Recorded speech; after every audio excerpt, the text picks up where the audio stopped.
Welcome to Buddhas in Your Landfill. It's Friday morning and I'm fired up and ready to go. We want to pick up last time and then keep pulling this thread of this anaconda out. If you recall, I was talking about the two paths to true nature. And one of them is the sudden falling into a sinkhole, and the other one is the gradual path, which is kind of like pulling an anaconda out of the water by the tail, and finally you keep revealing this huge snake of energy. And so we're going to continue with our story, and I'm really fired up and ready to go this morning because I want to tell this story. I have realized that where the energy wants to go is in combining my own personal path with the universal path that each of us is on, of awakening to the soul or our true nature, or whatever you want to call it. We don't. It's not a name. It's our being. So it's awakening to our true being, and we're all doing that, but we don't have any map. So I've been around long enough to have a map. So we're going to look at the map through the lens of my personal story for a while. And as you remember, a couple of talks back, I talked about being in the submarines and going beneath the surface and above the surface. And you can go back and pick those stories up. So today we're going to pick up where we left off yesterday and then move on to another chapter. And we left off yesterday with the idea of the Garden of Eden and the breaking of the apple, which would be the division of the mind, our consciousness. And we do this, we're children. When we're children, we're in the Garden of Eden of the whole mind. And then when we're initiated into the world, maybe when Santa Claus dies, I don't know, but we're initiated into the world, the fragmented world, and our mind becomes fragmented, our mind becomes divided, and we're wandering in exile in the world looking for our lost garden, our lost paradise, our lost soul, our lost wholeness. And we know it's there. It's big, but we can't find it. So we're in this exile, which we can call the labyrinth or the landfill, going in circles in the material world that we live in. We live in a materialistic society that sees everything in terms of things, so, and including ourselves. So if I believe I'm a thing, then I'm going to see the world as things. And things are always bumping into each other. Things don't unite. In other words, this is a thing, and this is a thing, and the marker and the hand are separate things. I can get in a relationship, but they can't become one. You see, the marker and the hand cannot be the same thing. The very definition of a thing means it's separate. So we live in a material world full of separate things, longing for the unity of the garden where we are the world. I was just watching a YouTube thing on Facebook about a hawk in slow motion flying through the limbs of the forest, and it was at full speed. I don't know how fast that hawk was going, but the filming was in slow motion, and you could see the hawk turning and going through limbs, and its wings were just folding and flapping in total sync with the limbs. It was like the forest had wings. There was no hawk separate from the trees. The hawk and the trees were one. And its eyes was on the prize. Its eye was on the prey. So it's focused on the prize, and it became one with the forest and its world. The hawk is in the garden. It's one with its world. So then we get broken. We leave the garden. We enter we go into the forest, and now it's like, watch out for the trees. Watch out for those limbs. Watch out for the trees. You see, the hawk is not watching out for the trees. So anyway, So we go along, and what I described was my own falling into a sinkhole where I actually fell back into the garden. My personality, my fragmented mind, fell off, and I was in a state of oneness with the world. And so I call that the sinkhole, because that's a popular metaphor for suddenly something opening up and people falling into it. And the sinkhole opens up in our life, and it can be a big hole or a little hole. A moment of realization, a moment of feeling at home, a moment of feeling peace, a moment of feeling at one with yourself, a moment of feeling compassion for the world. Whatever these moments are tiny sinkholes, and we fall into it, and the aroma of the garden comes up through that sinkhole into our consciousness, and we hear the call. And we can hear it, the call to adventure, the adventure of consciousness, the call to return, the call of the promised land, whatever the call is.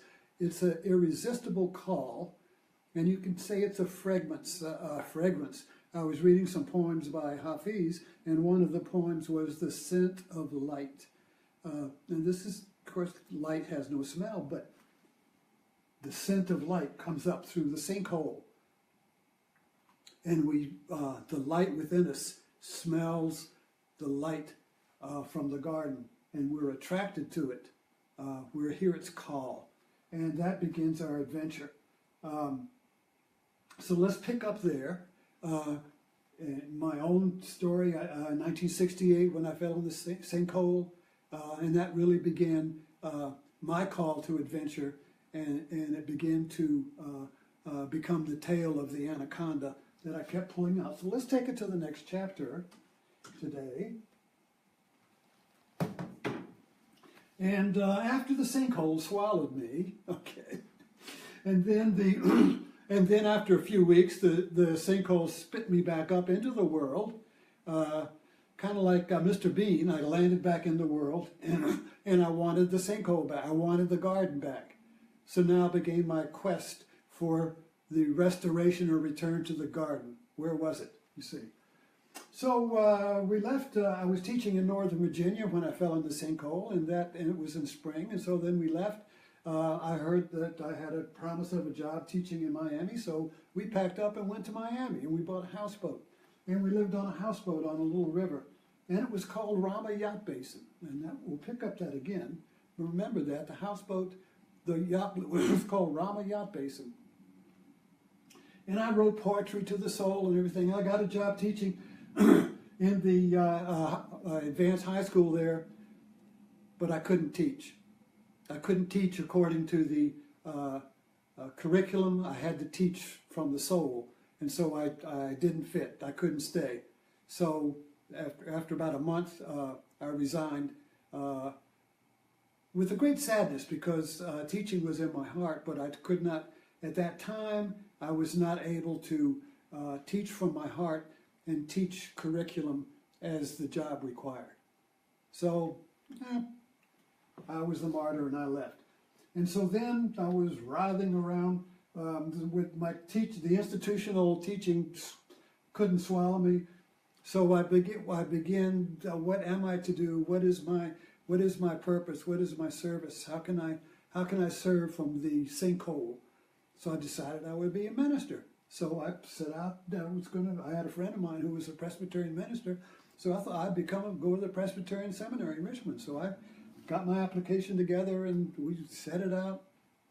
And while I was waiting for them to respond, we went to Vermont, and I got a job teaching up there in a private school, Cutler Academy. And then the seminary said, "Okay, you're accepted." So I told them I had a job and I would wait. I had to wait until I fulfilled that contract. But the teaching in the private school, I did not swallow. I could not stay in that. There was a definite incompatibility with what I wanted to teach from the heart and what the curriculum wanted me to teach. So I thought, well, I'll go to seminary now. So we went down there at New Year's, and I got a job. I got an apartment, and we were, I had a family. I had a little boy, and my son was born on the houseboat.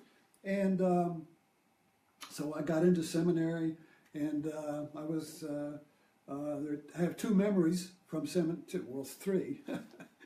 One memory that sticks out, I was in the cafeteria listening to the other students, and they were talking about, well, I can accept this doctrine, but I can't accept that one, and I can live with this one, but I can't accept that one. So they were debating on what they could agree with and what they couldn't.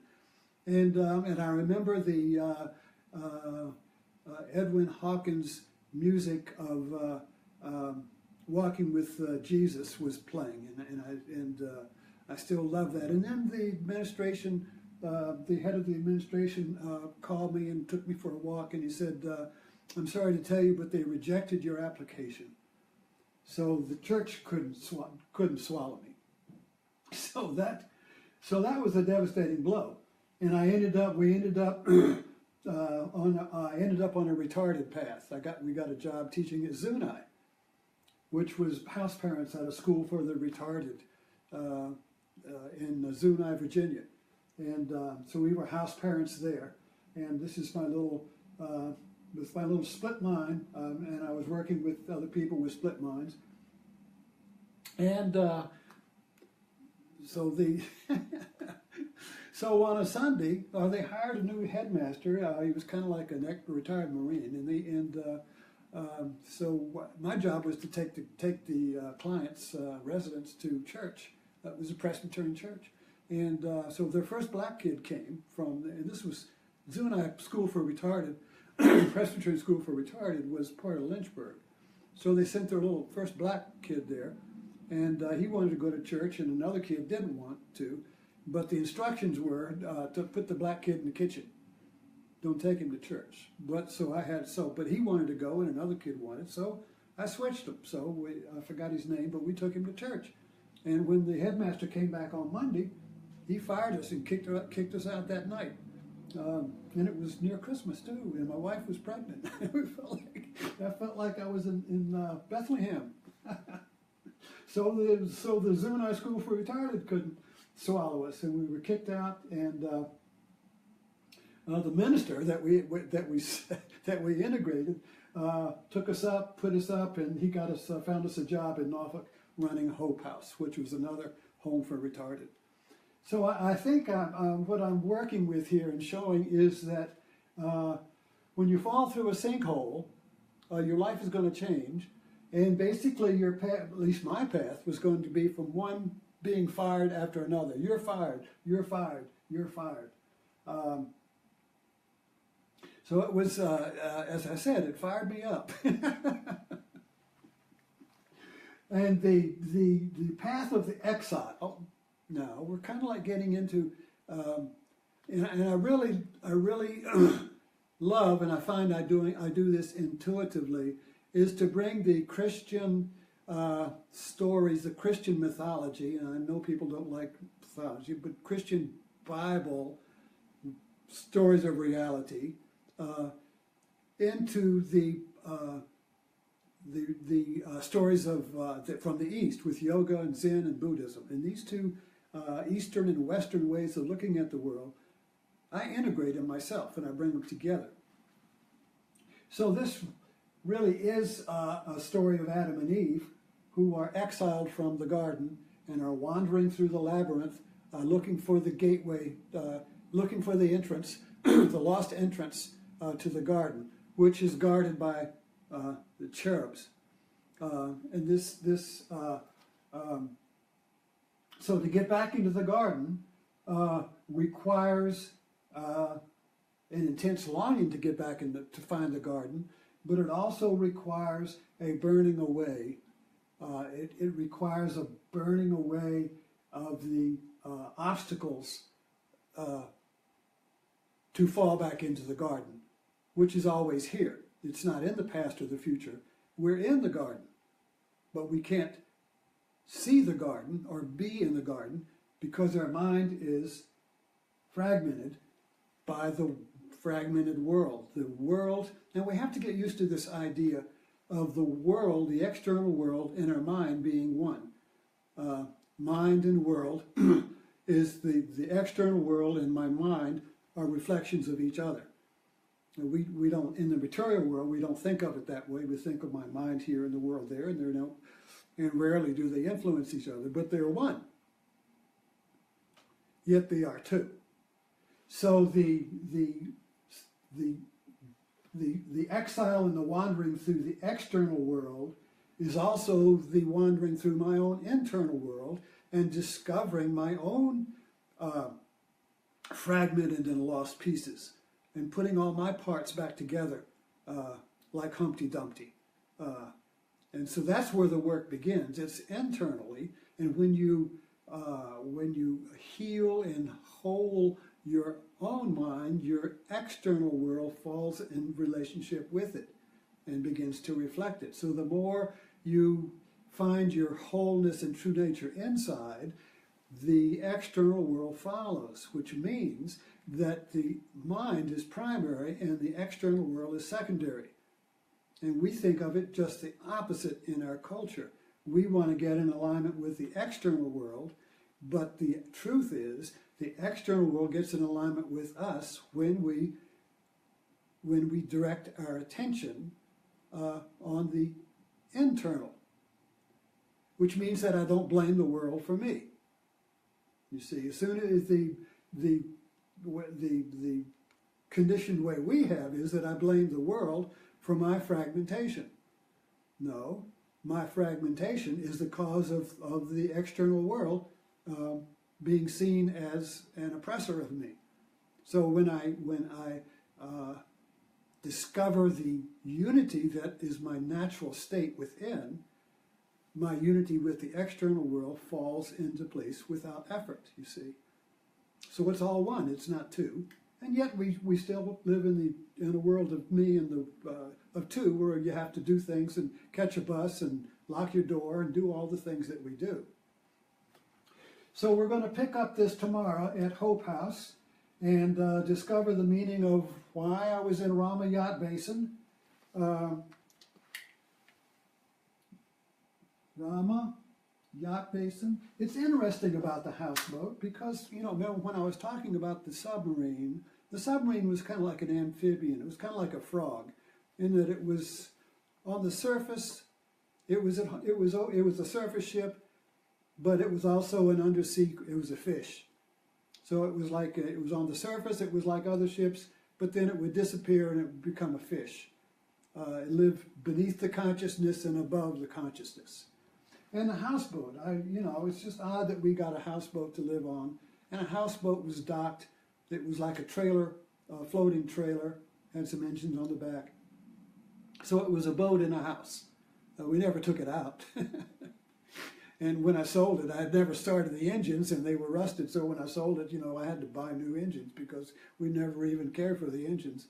They were just outboard motors on the back of the thing, and they had rusted, locked up, you see. So it was like a house and a boat. So these metaphors keep appearing where in my life you can see the way the external world reflected my internal path at that time, And that's the way with all of us. All of us are on the same journey. All of us have the same stories and chapters. But we see that in a broken way, as I'm in this chapter of my life, and I don't see it in relationship to the rest of my life.